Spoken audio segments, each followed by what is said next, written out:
Lee Jones here from Hotspawn, and I'm joined by Derke after Team Vitality got their first win in Stage 2 so far. And I guess it was pretty much like a perfect series against FUT today. Just what are your kind of immediate takeaways from that match? I mean, it's happy to win because it's like I think we grinded for over a month, maybe already to kind of like get good results and not do dumb stuff. But then against Giants, it was kind of like it was both good and bad. Like I think they're good right now, but also we had really bad and dumb mistakes, and then we played on the map like bad. But it was a good learning lesson, even though we don't want to lose to the Giants because it's like we need to get every single win we possibly can. But yeah, I mean, after you lose a game like that, you already know, like, you have like what, 4 more to go and stuff, and you just need to do as much as you can. So it's just like we started focusing to footballists. We started kind of like practicing even harder, even though like last 2 weeks before Giants, I pushed people to kind of like, oh, ranked. Oh, do this. Oh, this is dumb mistake. Don't do this. Oh, do this. Oh, good job, guys. Oh, this is bad. I was kind of like a bit of an annoying guy just to kind of like push people, and I think especially this week it kind of worked in a good way where we actually learned to do those things, especially after lost official. Nobody wants the same taste in their mouths. And then we went against footballs and we actually played like we played in practice, and it was like really fun. Cool. Obviously, it's a bit of like a new look Vitality now. And I wanted to ask, especially about UNFAKE today as well, because I think it was before his match, like his debut last week. He said, I think it was on broadcast even, about like wanting to be a frag in IGL, and then the first series didn't go that great, and kind of people were kind of clowning on him a little bit. And then today he was a frag in IGL, to be fair. 27 and 12, I Yeah. think he finished. So just what has it been like, just him coming in, and also like what is he like as an IGL for you? I mean, he's a super chill guy, probably too chill. It's like, let's say if I had Boster before, it was like a mixture of chill and also kind of like be a bit in your face. Sometimes if you keep doing like bad stuff, then I had Safe, who was a bit more kind of like demanding, but also very nice if you do those things. But now like Unfake is like totally opposite, where he's like super chill. He's not really like pushing people too much. He's just like calling game, trying to do stuff. Oh, good job, guys. Oh, we might need to work on, and that's what I thought. Like maybe I need to take voice of guys. Like, oh, here and there we need to do better. But Unfake is a super chill guy. I don't think he cares much about Frankie and chill and stuff. He just plays the game. I think he might have said it for fun because he is used to like do good in practice too. So maybe he felt just confident.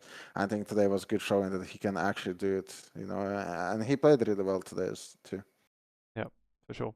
And what have you thought of kovaQ joining as well? Um, kovaQ is a good kid. Shoots like insanely well. I think with him, it's like you need to guide him because a lot of things he got away with in tier 2, like over peaks or take unnecessary fights and stuff. I feel like he still had those bad habits, whereas like he didn't really play tier 1, where it's like because of your bad habit you might lose the round. It's like you cannot really allow those much because the game can snowball really easily. So it's like for him it's a learning process on how to adapt in the scene and stuff. Today he did well against Giants. It was a bit off and on, and I think in practice I kind of tried to push him like, oh, these scenarios like actually played like this, and it's gonna be way better for you. And then he kind of picks it up and feels like, oh, this is better. He might not say it, but it feels like he just picks it up instantly. So I think in a way the loss was also good for him to kind of like realize like here you don't get away with like being overconfident and stuff. You just need to be smart. Yeah, definitely. And then just kind of comparing back even to stage 1, like I suppose now with the two newcomers, it sort of feels like Vitality are kind of away from that like whole super team thing, or even just like the fact of having people Yeah. calling it a super team. Do you think that's going to have a bit of an impact, like maybe just a bit of less pressure, or yeah, just what are your thoughts on that whole area? I mean, for me, there's actually more pressure for me. It's just like I really want to make champs and stuff. So it's like for me, like a ultimate goal, of course, with like after Trax's departure or whatever, it was kind of like already we kind of felt okay, maybe like in some ways fragging wise and stuff like that. It's a bit lacking. We had Clem coming in and trying his best and kind of like. I think he learned a lot, but also it was kind of like then we just had to search for other options, especially when we heard like Safe is leaving because of his personal reasons and stuff, stuff. So it's like you just have to respect those kind of reasons, and then you just need to look forward into like, oh, what's happening? We need an IGL. We might need to actually care about consistency of the roles because we don't have 5 super good players anymore. Where it's like we need to like we can just adapt on the fly, pick whatever we want. And just have fun with it. Like we need to have a different approach, different structure. So now we got like kovaQ and UNFAKE, and even though it's not a super team, it's like we're trying to build structure. We have me and Les who can actually frag out. We have experience. We can show things and stuff, or just like share the experience. We just need to actually be structured, do these things. Because right now in stage 2, a lot of teams will kind of like quiet down a bit. Maybe they don't have much energy and stuff left. And we're here to push if we actually want to make it in the champs and stuff. And it's like I'm not gonna say someone's better or worse than anyone. It's just like a different team basically, and it's like sometimes you just have to wake up and realize that things are not gonna be the same. You're not playing with the same people anymore. It's like you just have to adapt and see what works for you. Cool. You say about looking to go to champs. I know like on the points wise, you guys are like at a pretty decent spot at the moment. But just looking at Group Alpha, like it looks pretty strong. I guess it's something I was talking to Boo about yesterday, just where a lot of teams have made changes. So now there's like maybe before Stage 2 started, there may have been some teams in each group where you thought, okay, these guys are going to be kind of towards the bottom. But then where teams have made changes, a lot of them are looking better now. Like like Gentamates, like GIANTX, are coming out better. So just how do you kind of evaluate Group Alpha now and those chances of getting to playoffs and kind of keeping going on that road? Sorry. I mean, yeah, it's a strong one, and I think with Boo I kind of agree, and I will add to that in my experience, yes, teams can make changes mid-season stuff, and they can look better on paper, and they might look better for one match. But what happens after 2 or 3 matches when you're actually gonna get like people reviewing how you play and stuff, And that's, in my opinion, where experienced players actually shine, when they understand what they can do, what they cannot.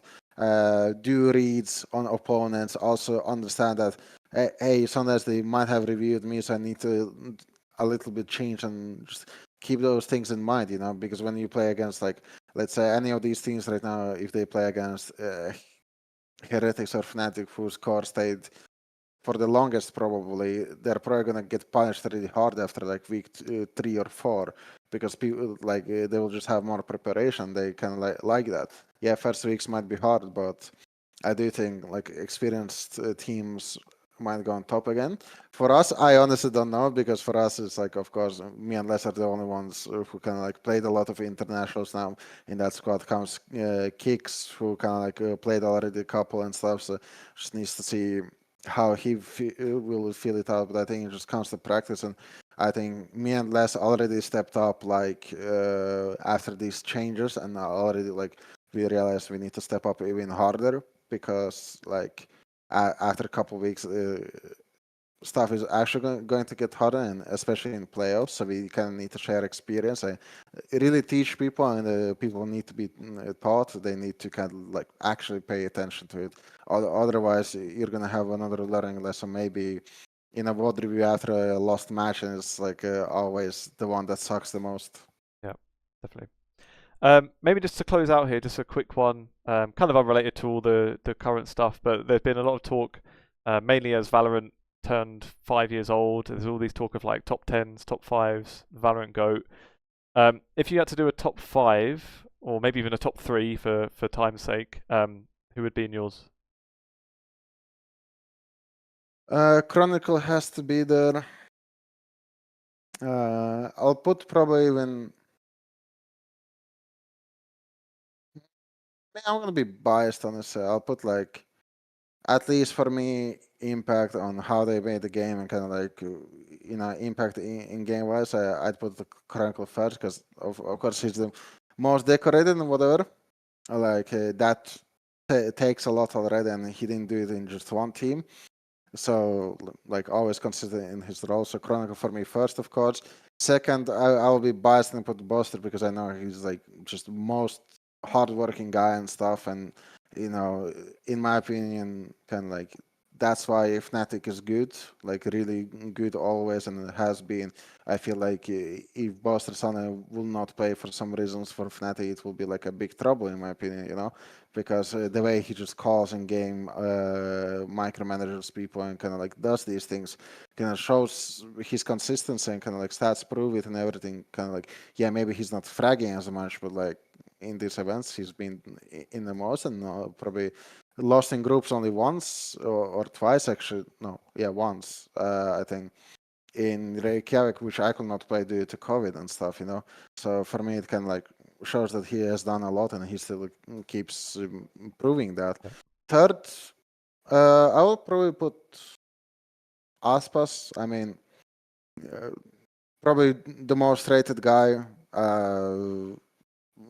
Does really well everything. Won champs. Every team he's been on suddenly becomes way stronger. He gets to international events and stuff. Yeah, this last one they kind of dropped out quick, but like still, he kind of like does his things and his team becomes stronger. So it's like you have to give it to the guy like that. And honestly, right now other names don't come into my mind as much. And there's probably a lot. There's probably like a lot of PRXs ones like Forsaken and stuff who has done a lot too. There's Meteor who won 2 events in different teams again. There's like a lot of people who had impact. So it's a bit hard to do these tops. I think by the roles it's a bit easier, but like just overall it's hard. And it's like, what do you actually like care for, stats or like impact on the game and stuff? I mean, like 5 years is really like fresh still. Yeah, and I've put you on the spot to be fair, so it's all good. But yeah, thanks very much for your time, Derke. Again, congrats on the win today, and good luck in the rest of the stage too. Yeah, thank you. Thank you. Bye-bye. Bye bye.